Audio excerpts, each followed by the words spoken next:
అందరికీ నమస్కారం అండి. ఈరోజు తిరుపతిలో జరిగిన సంఘటన చూస్తూ ఉంటే 6 చనిపోయారని చెప్తున్నారు. అలాగే 5 మహిళలు ఉన్నారు అని చెప్తున్నారు. ఎప్పుడైనా సరే ఒక వ్యక్తి మన కుటుంబంలో ఎవరైనా చనిపోయారనంటే మిగిలిన కుటుంబ సభ్యుల జీవితాలు అయితే నిజంగా చాలా తల్లకిందులైపోతాయి. చాలా ఇబ్బందులు పడతారు. ఆ మనిషి లేని లోటు ఏంటి అనేది వాళ్ళకి మాత్రమే తెలుస్తుంది. అది అనుభవించే వాళ్ళకి మాత్రమే తెలుస్తుంది. అది ఏ కారణంగా అయినా సరే. ఈ రోజున మొన్నటి వరకు కూడా పుష్ప 2 సినిమా థియేటర్లో జరిగిన రేవతి విషయం గురించి మాట్లాడుకున్నాం. ఆ రోజున కూడా ప్రతి ఒక్కరూ అల్లు అర్జున్ది తప్పు అన్నాం.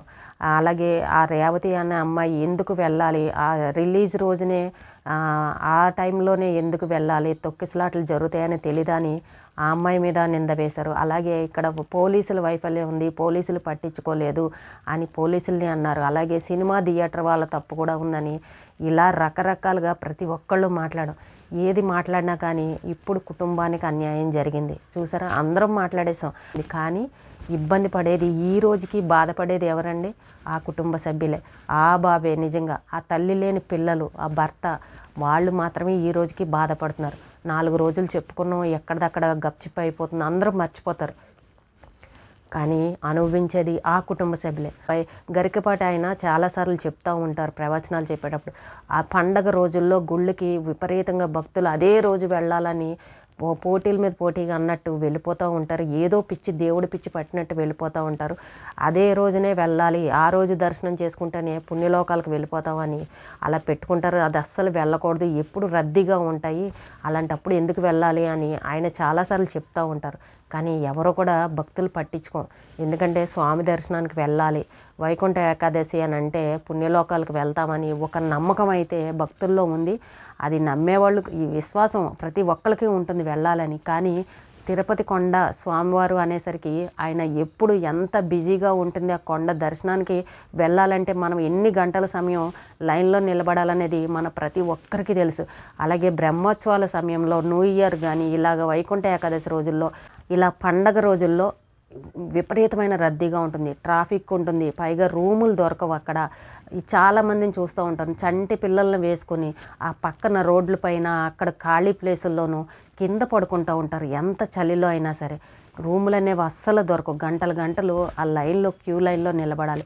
సామాన్య ఉట్టి రోజుల్లోనే మనకి అంత రద్దీగా ఉంటే ఇంకా వైకుంఠ ఏకాదశి అని అన్నప్పుడు ఎంత రద్దీగా ఉంటుందండి. ఇప్పుడు నిన్న జరిగిన సంఘటనలో కూడా చంటి పిల్లల్ని ఎత్తుకుని ఉన్న వాళ్ళు కూడా అందులో కనిపించారు.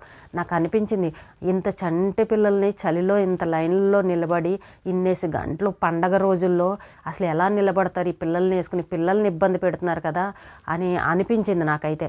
కానీ ఏంటో దేవుడి భక్తి మీద ఇదితోటి ఒక నమ్మకంతో అలా వెళ్ళిపోతారు. ఎప్పుడైనా సరే అది కరెక్ట్ కాదండి. భగవంతుడు ఎక్కడైనా ప్రతి చోట ఉంటాడు. అలాగే తిరుపతిలో అంటే ఇంకా పవిత్రంగా వెళ్తూ ఉంటాం. సోమవారం దర్శనం చేసుకోవాలి, ఎవరికైనా ఇష్టం అక్కడికి వెళ్ళి దర్శనం చేసుకోవాలని. సంవత్సరానికి ఒక్కసారి వెళ్దామని అన్నా కూడా కొంతమందికి వీలు పడట్లేదు. ఎందుకంటే అక్కడ లైన్లో నిలబడలేక, హెల్త్ పరిస్థితులు బాగోక అంతసేపు నిలబడలేము, రూపులు దొరకవు, ఇవి అని చాలామంది వెళ్ళాలనుకున్నా కూడా వెళ్ళలేని పరిస్థితిలో ఉన్నారు. డబ్బులు ఉన్నా కూడా వెళ్ళలేకపోతున్నారు. ఎందుకంటే ఆ జనాలని, ఆ రద్దీని చూసి అన్నేసి గంటలు లైన్లో నిలబడాలన్న ఆలోచనతో. కానీ చంటి పిల్లల్ని వేసుకొని అలా లైన్లో నిలబడడం, ఇందులో మానవ తప్పిదం కూడా ఉంది. ఇప్పుడు అనేస్తున్నారు ప్రతి ఒక్కరు, గవర్నమెంట్ తప్పు అనేస్తున్నారు, అధికారులు తప్పు అంటున్నారు, పోలీసులు తప్పు అంటున్నారు. ఈ జనాలు విపరీతంగా వెళ్ళిపోయారు, వీళ్ళ తప్పే, జనాలు ఒకళ్ళు తోసుకున్నారు, ఈ జనాలదే తప్పని ఇన్ని రకాలుగా ఇంతమంది మాట్లాడుతూ ఉన్నారు. ఎవరు ఎంతమంది మాట్లాడినా కూడా ఇప్పుడు జరిగింది కుటుంబానికి. కాబట్టి ఎవరు అనుభవించేది ఎవరు ఆ బాధ అనంటే ఆ కుటుంబ సభ్యులు. గవర్నమెంట్ని నిందించినా, ఇంకొకరిని నిందించినా పోయిన ప్రాణాలు అయితే తీసుకురాలేం. కానీ మళ్ళీ ఇంకొకసారి ఇలాంటివి జరగకుండా ఉండాలంటే మనలోనే మార్పు అనేది రావాలి. ఈ జనాలం ఎవరైతే ఉన్నామో అదే పనిగా, అదే పిచ్చిగా, అదే రోజు స్వామి దర్శనం చేసుకోవాలని అందరూ వెళ్తున్నారు, మేము వెళ్ళాలి, 10 సంవత్సరాల నుంచి వెళ్తున్నాము, ఇప్పుడు కూడా అలాగే వెళ్ళాలి, మానకూడదు ఈ సంవత్సరం అన్న ఆలోచనతో ఎంత కష్టమైనా సరే, ఎన్ని ఇబ్బందులు పడైనా సరే తిరుపతికి వెళ్తూ ఉన్నారు. ఇప్పుడు చూడండి, ఇప్పుడు ఇది జరుగుతుంది అని ఎవ్వరూ ఊహించరు. అలాగే ఎప్పుడు జరగలేని సంఘటన జరిగింది. కానీ ఎప్పుడు ఏం జరుగుతుంది అనేది మనకు ముందుగానే తెలిస్తే మనం మనుషులం ఎందుకు అవుతామండి? భగవంతుడి లెక్కలోనే కలుస్తాం కదా, మనకి ఏది తెలీదు. కానీ మన జాగ్రత్తలో కూడా మనం ఉండాలి. ఎవరిని నిందించినా కూడా ప్రయోజనం అనేది ఉండదు. బాధపడేది మనమే కాబట్టి ప్రతి ఒక్కరూ కూడా తెలుసుకోవాలి. ఈరోజు పండగ ఉంది కదా, ఫుల్ రద్దీగా ఉంటుంది, ఇప్పుడు వెళ్ళడం అవసరమా, ఇంకోసారి ఖాళీగా ఉన్నప్పుడు వెళ్దాంలే అనుకోవాలి. అలాగే మన ప్రతి ఊరిలోనూ కూడా వెంకటేశ్వర స్వామి గుళ్ళు ఉన్నాయి, నరసింహస్వామి గుళ్ళు ఉన్నాయి, అన్ని గుళ్ళు ఉన్నాయి. అక్కడికి వెళ్ళొచ్చండి. ఇక్కడికే తిరుపతి వెళ్ళాలని లేదు. భగవంతుడు ఎక్కడ లేడు. మనం మనస్ఫూర్తిగా ప్రార్థించుకోవాలంటే మన ఊళ్ళో గుళ్ళకి వెళ్ళకూడదా చెప్పండి? అంతంత దూరాలు వెళ్ళి ఆరోగ్యం బాగోలేని వాళ్ళు కూడా ఇబ్బందులు పడుతూ ఉన్నారు. మనం అలాంటి జనాలు ఎక్కువ ఉన్నప్పుడు ఎవరు ఏ అధికారులు ఏది చెయ్యాలన్నా కూడా అక్కడ ఇబ్బందికరంగానే ఉంటుంది. ఊహించలేని విధంగా వచ్చారు జనాలు అని మాట్లాడుతున్నారు. ఏదైనా కానండి, ముందు కుటుంబానికి అన్యాయం జరిగింది, బాధపడేది ఆ పిల్లలు ఎవరైతే ఉన్నారో వాళ్ళకి పాపం అన్యాయం జరిగింది. కానీ మార్పు రావాల్సింది ప్రతి ఒక్కళ్ళు ఎవరైతే భక్తులు ఉన్నారో వాళ్ళు తెలుసుకోవాలి. ఇప్పుడు అవసరమా? బ్రహ్మోత్సవాల టైంలో చంటి పిల్లల్ని కూడా వేసుకొని వెళ్తూ ఉంటారు. అక్కడ మనం ఎంత ఇబ్బందులు పడతాం, రూములు దొరకవు, అలాగే ట్రాఫిక్ విపరీతమైన ట్రాఫిక్ కూడా ఉంటుంది. అసలు ఇంతసేపు గంటలు లైన్లో నిలబడగలమా ఈ చంటి పిల్లల్ని వేసుకొని? అలాగే ఉపవాసాలు అంటూ ఏమీ తినకూడదు, తినకుండా దర్శనం చేసుకోవాలన్న ఆలోచనతోటి అసలు ఏమీ తినకుండా లైన్లో నిలబడుతూ ఉంటారు. అక్కడ ఎంత సమయం పడుతుంది అనేది మనకు తెలియదు. ఈలోపు నీరసం వచ్చి కళ్ళు తిరిగి పడిపోయే పరిస్థితి కూడా వస్తుంది. అంత ప్రాణాల మీదకి తెచ్చుకొని దేవుని దర్శనం చేసుకోవాల్సిన అవసరం లేదు.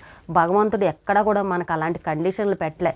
మీరు ఉపవాసాలు ఉండి నా దగ్గరికి రండి, మీకు ఇంకా ఎక్కువ పుణ్యం వస్తుంది అని ఎక్కడ ఏ దేవుడు మనకు చెప్పలే. కానీ మనం పిచ్చితోటి భ్రమతోటి ఏంటో ఉపవాసం చేసేయాలన్న ఆలోచనతోటి తినడం మానేసి మరి లైన్లో నిలబడే వాళ్ళు కూడా చాలామంది ఉన్నారు.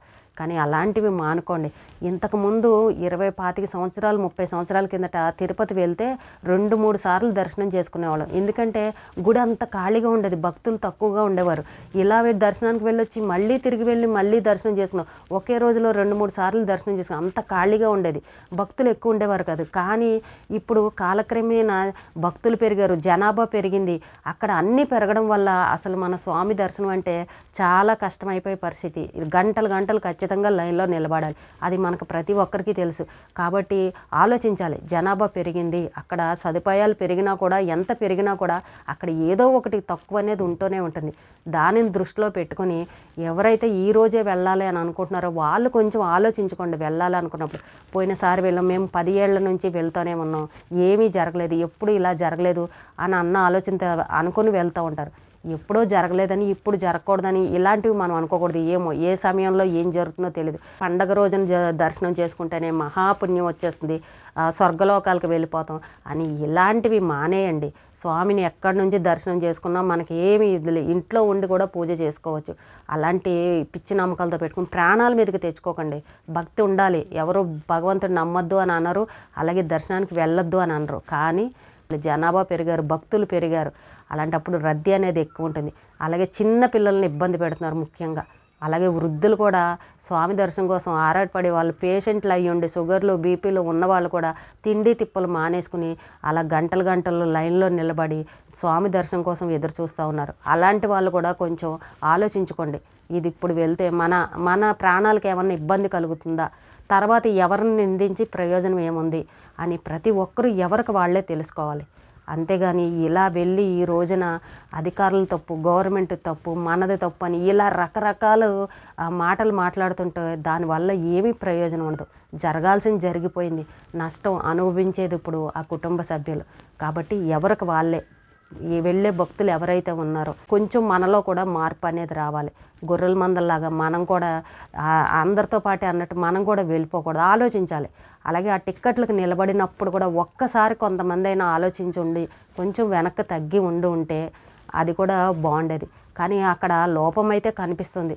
అక్కడ అధికారుల లోపం, అలాగే పోలీసుల గేటు తీసేయడము, అలాగే అక్కడ సమాచారం కూడా సరిగ్గా అందలేదని కూడా చెప్తున్నారు.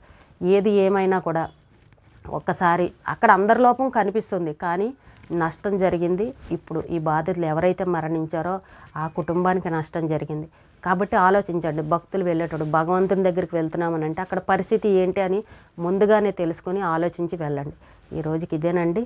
రేపు మళ్ళీ ఒక మంచి విషయంతో మళ్ళీ కలుద్దాం.